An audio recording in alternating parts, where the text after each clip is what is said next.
Menyambung video sebelumnya, di sini saya akan memsimulasikan video terkait tindakan kolaborasi apa yang akan saya lakukan ketika berhadapan dengan pasien dengan kasus kandiloma acuminata. Nah, sebelum melakukan tindakan kolaborasi tersebut, saya terlebih dahulu tentunya akan mengevaluasi kembali tindakan apa saja yang sudah dilakukan oleh rekan-rekan sejawat sebelumnya. Dan kemudian daripada itu, saya juga mengecek kembali di buku status pasien terkait apa-apa atau hal-hal apa saja yang perlu saya perhatikan sebelum melakukan tindakan kolaborasi.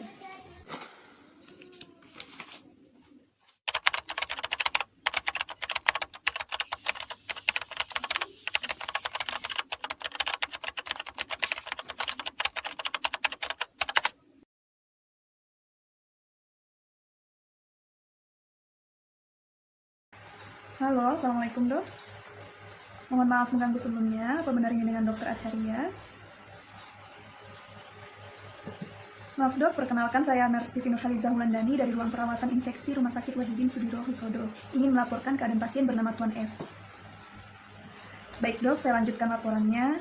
Jadi pasien atas nama Tuan F berumur 21 tahun masuk melalui UGD tanggal 1 April 2019 kemarin dengan keluhan nyeri pada anus sejak 4 bulan yang lalu. Pasien memiliki riwayat operasi sebelumnya, yakni pada Oktober 2018 untuk pengangkatan kandiloma. Kemudian hasil pemeriksaan fisik terbaru untuk TTV pasien sendiri, tekanan darah normal dengan kisaran hasil 120/70 mm hydragirum. Kemudian hasil pemeriksaan nadinya itu takikardi dok dengan hasil pemeriksaan 115 kali per menit. Kemudian untuk hasil pemeriksaan suhu si pasien sendiri, pasien hipertermi dengan hasil pemeriksaan 37,8 derajat Celcius. Dan untuk respirasi pasien sendiri itu normal dok dengan hasil pemeriksaan 20 kali per menit. Saya lanjutkan lagi dok. Kemudian diagnosa medis pasien saat ini itu kandiloma acuminata yang komplikasi dengan HIV on HRV. Hal ini didukung dengan pernyataan pasien yang menyatakan bahwa pasien didiagnosa HIV sejak Agustus 2018 lalu dan mengkonsumsi obat ARV sampai saat ini. Kemudian untuk riwayat masuk pasien sendiri, di mana pasien saat ini masuk rumah sakit kembali dok dengan rencana operasi eksisi massa pada anus yang berupa benjolan yang telah membesar sebesar kepalan tangan.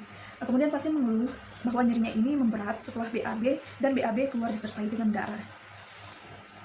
Ya dok, untuk hasil pengkajian nyeri pasien secara rinci itu dok, untuk kajian nyeri PQRST-nya itu, di mana P-nya ada benjolan, Q-nya itu berdenyut dan kadang seperti tertusuk-tusuk, untuk R-nya itu di anus, dan S-nya itu skala nyeri pasien itu 6, dan untuk T, faktor yang memperberat nyeri sendiri itu adalah ketika pasien itu sudah BAB dok. Kemudian akibat dari nyerinya ini dok, pasien tidak bisa untuk tidur dan tidak mampu untuk melakukan aktivitasnya. Oh iya baik dok, saya lanjutkan lagi. Berdasarkan hal tersebut, saya pikir masalahnya adalah nyeri kronis dok dan hipertermi. Kemudian selama sehari di ruang perawatan infeksi, rekan sejawat saya pada jam dinas sebelumnya itu sudah memberikan beberapa tindakan non-farmakologis dok. Di antaranya ada terapi napas dalam yang sudah dilakukan oleh Nurse Yohanes Kemon. Dan kemudian juga ada, ya betul, untuk penanganan nyeri kronisnya sendiri dok. Kemudian selanjutnya lagi dok, dan juga sebelumnya sudah diberikan tindakan non-farmakologis guna mengatasi hipertermi dari si pasien sendiri, yakni pemberian kompres hangat dok. Ya, yang dilakukan oleh Nurse Hastuti guna mengatasi hipertermi pasien tadi. Nah, evaluasi hasil tindakan yang dilakukan itu dok, pasien memang menyatakan bahwa nyerinya itu sudah berkurang. Dan kemudian untuk hasil pemeriksaan suhu yang terbaru dok, tadi saya lakukan itu, suhunya memang sudah agak menurun dok. Cuman memang masih batas hipertermi dok. Iya, betul sekali dok. Nah, walau demikian dok, pasien juga walaupun pasien mengatakan bahwa nyerinya sudah agak berkurang dok, cuman tadi setelah saya evaluasi kembali, saya datang kembali ke pasien masih terlihat meringis, menahan kesakitan dok, dan untuk pemeriksaan suhunya masih dalam batas rentang abnormal dok atau hipertermi. Iya dok, haruskah saya mulai dok dengan pemberian obat analgetik untuk penanganan nyeri pasien dok?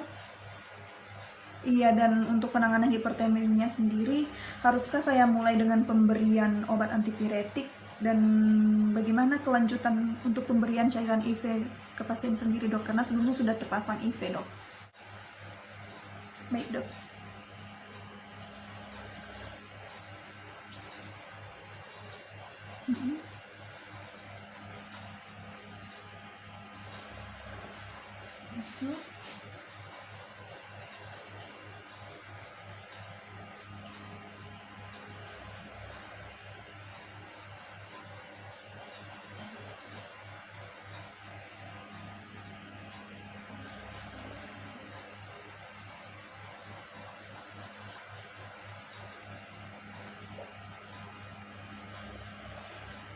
Baik dokter, saya ulangi kembali dok instruksinya.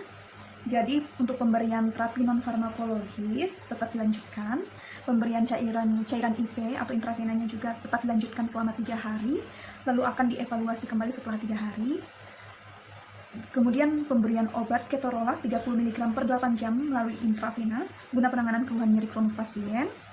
Sedangkan untuk penanganan hipertermi pasien sendiri diberikan obat paracetamol 3 kali 500 mg per hari melalui oral. Baik dokter, terima kasih atas waktunya dok. Mohon maaf mengganggu lagi dok ini. Baik dok, terima kasih. Assalamualaikum dok.